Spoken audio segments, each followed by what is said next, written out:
नमस्कार दोस्तों, इस बार फाल्गुन अमावस्या पड़ा है सोमवार को पड़ने वाली अमावस्या को सोमवती अमावस्या कहा जाता है।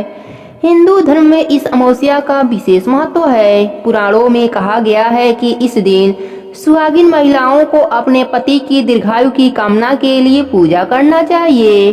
इस दिन मौन व्रत रहने से सहस्त्र गोदान का फल प्राप्त होता है। सोमवार चूंकि भगवान शिव को समर्पित है, इसलिए इस दिन भोलेनाथ की पूजा करते हुए महिलाएं अपने पति की दीर्घायु की कामना करती हैं और पीपल के वृक्ष में शिव जी का वास मानकर उसकी पूजा और 108 बार परिक्रमा करती हैं। वैसे तो इस दिन गंगा स्नान का विशेष महत्व माना गया है, लेकिन संभव न हो तो नहाते समय पानी में गंगा जल मिलाकर स्नान करें। इस दिन पीपल के वृक्ष की पूजा करने से सौभाग्य में वृद्धि होती है। पीपल के पूजा के बाद गरीबों को कुछ दान अवश्य देना चाहिए। यदि कोई नदी या सरोवर निकट हो तो वहां अवश्य जाएं और भगवान शंकर, माता पार्वती, गणेश भगवान और तुलसी जी की भक्ति भाव से पूजा करें। सोमवती अमावस्या के दिन 108 बार तुलसी की परिक्रमा करना, ओमकार का जप करना, सूर्य नारायण को अर्घ्य देना अत्यंत फलदायी होता है। सिर्फ तुलसी जी की 108 प्रदक्षिणा करने से घर की दरिद्रता भाग जाती है। पुराणों में कहा गया है कि सोमवार को अमावस्या बड़े भाग से पड़ता है। सोमवार चंद्रमा का दिन है। इस दिन सूर्य और चंद्र एक सीध में स्थित रहते हैं, इसलिए यह पर्व विशेष पुण्य देने वाला बन जाता है। धर्मशास्त्रों में ऐसा वर्णित है कि पांडव पूरे जीवन तरसते रहे, परंतु उनके संपूर्ण जीवन में सोमवती अमावस्या नहीं आई। फाल्गुन अमावस्या की शुरुआत 19 फरवरी दिन रविवार दोपहर 4:18 से हो रही है और अगले दिन 20 फरवरी दिन सोमवार को दोपहर 12:35 तक रहेगी।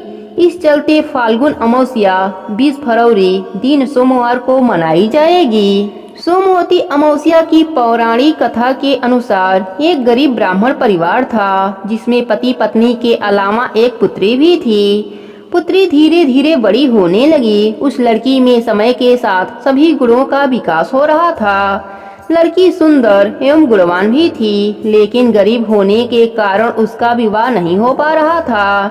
एक दिन उस ब्राह्मण के घर एक साधु पधारे, जो कि कन्या के सेवा भाव से काफी प्रसन्न हुए। कन्या को लंबी आयु का आशीर्वाद देते हुए साधु ने कहा कि कन्या के हथेली में विवाह योग्य रेखा नहीं है। अगर इसका विवाह हो भी गया तो यह विधवा हो जाएगी। ब्राह्मण दंपति ने साधु से उपाय पूछा कि कन्या ऐसा क्या करे कि उसके हाथ में विवाह योग्य रेखा बन जाए।